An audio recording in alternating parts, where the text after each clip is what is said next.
I rise tonight to mark the passing of and honour the life of a prominent Canberran who sadly died a few weeks ago. I refer to the long-time CEO of the ACT and Region Chamber of Commerce and Industry, Dr Christopher Peters, AMOIJP. Dr Peters was a most extraordinary figure who made a contribution in so many areas of ACT life that to read simply some of the things he was involved with sounds almost a strain on the credulity of those who hear the many things that he was involved in. He was a South Australian originally. He came to Canberra in 1991 with his wife Josephine to take up the role of CEO of the Chamber of Commerce after having pursued some 21 years of business interests and other interests in other parts of Australia. And his role at the Chamber of Commerce was one that made for a springboard for many other areas of activity in this community. And I want to run through some of those areas. He represented the ACT on the board of the Australian Chamber of Commerce and Industry. And ACCI paid tribute to Chris recently by describing him as, and I quote, a man of character, a leader of business, respected by governments, a servant of his community and honoured by the nation. He was also very active in the diplomatic community based in the ACT. He had close connections with many members of the diplomatic corps and provided invaluable assistance in facilitating international business activity both within the ACT and wider Australia. He was interested in education. He was the Deputy Chair of the ACT Board of Senior Studies, 15 years indeed in that role. He was passionate about vocational education and training and mentored many young people. He never missed a meeting of that board, even in the last stages of his illness. And the Association of Providers of Training Services has referred, and I quote, to his history of distinguished service and his contribution to vocational education and training, practice and leadership having a lasting impact. He was instrumental in helping establish the Canberra Institute of Technology Vocational College and was a long-serving member of its advisory boards. And to quote the Institute, he understood the power of education to change lives, enable business growth and community development. He was chair of the Greater Good Foundation, who noted on his passing, and I quote, his leadership, generosity, cheerful demeanour and sensible advice, unquote.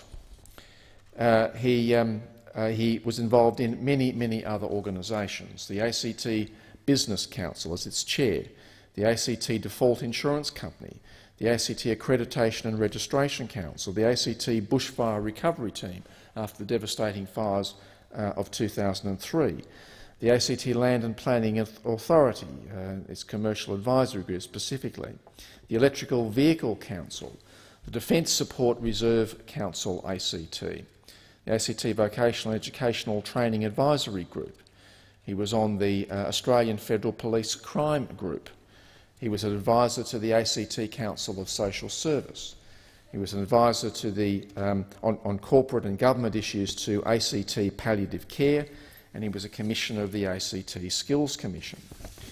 He was, in his spare time, remarkably he had some, a very great and passionate lover of music. For years he was the finance officer of the Friends of the School of Music. He was involved in the International Music Festival here in Canberra since its inception. He was on the board of the School of Music Foundation and spearheaded the attempt to broker a better outcome for the institution when it came under attack recently. He supported the Canberra Symphony Orchestra in all its endeavours in the ACT and delighted in its recent increase in patronage, and he loved the National Folk Festival held every year at Easter. Now, it might be easy to assume that I'm talking about half a dozen people. I'm not. I'm talking about a single man who you might think was was passionate about collecting titles, but can I assure the Senate, Madam Acting Deputy President, that he was invited to serve on each and every one of these organisations because he was a doer, because he was effective, because when people asked him to contribute, he contributed and he made a difference. That difference was acknowledged in a number of ways in recent years by the ACT and the broader community. He was awarded an honorary doctorate by the University of Canberra for his services to business and the community of Canberra. He was made a member of the Order of Australia for his contribution to business in the ACT.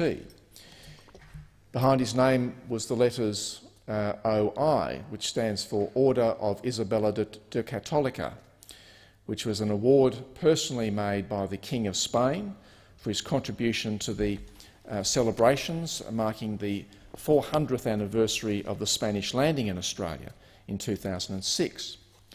And perhaps most significantly, he was awarded Canberran of the Year in 2012. Madam Acting Deputy President, in his various roles, from time to time, he clashed with government. He had occasions to upbraid the government that I led in the ACT. He clashed with the present ACT government on a few occasions. The fact that his capacity to clash with governments of all persuasions said a great deal about the fact that he said what he said and did what he did because he believed that what he said and what he did was the right thing to say and to do, not for the reasons simply of causing conflict. Even during the days and weeks after he contracted cancer of the liver, when he was undergoing very intense chemotherapy, he was invited to join the committee of the new ACT Cancer Centre and put forward many practical suggestions for enhancement of the environment for the benefit of future patients. He kept a large number of us on an email list describing the various stages of his treatment in a very frank and very personal way, but one which opened up, for me at least, an amazing insight into what people go through when they experience cancer. Of course, many people choose to make that a very private experience. Chris saw the benefit of talking about what he was going through in order to dispel myths and help people understand what they might face in the event, the tragic event of facing cancer. Madam Acting Deputy President, he was a man who solved many problems, who could be approached at any level with any kind of issue and usually had a helpful suggestion to make, or if he didn't, would come back a few days later with practical ideas of how to solve a particular problem. And I want to put on record my thanks to him for helping me deal with many, many problems dealing with my constituents in an effective way. When at one stage I wanted to enlist the help of the business community in helping people with mental illness obtain employment, he put together a large panel of people who were prepared to sign up for that concept, and we worked very hard to make sure that a number of people in the Canberra community with a history of mental illness were able to be placed in suitable employment with members of the ACT business community. With his passing, this city has lost an extraordinary contributor, a passionate lover of the national capital, an unflinching advocate of the business community, and a generous soul. I thank him for what he has done to change the lives of so many people in this community, and I believe that he stands head and shoulders above so many people for the difference that he made to the lives and the life of this city. I extend my condolences to his wife Jo and to his very many friends and colleagues in this city.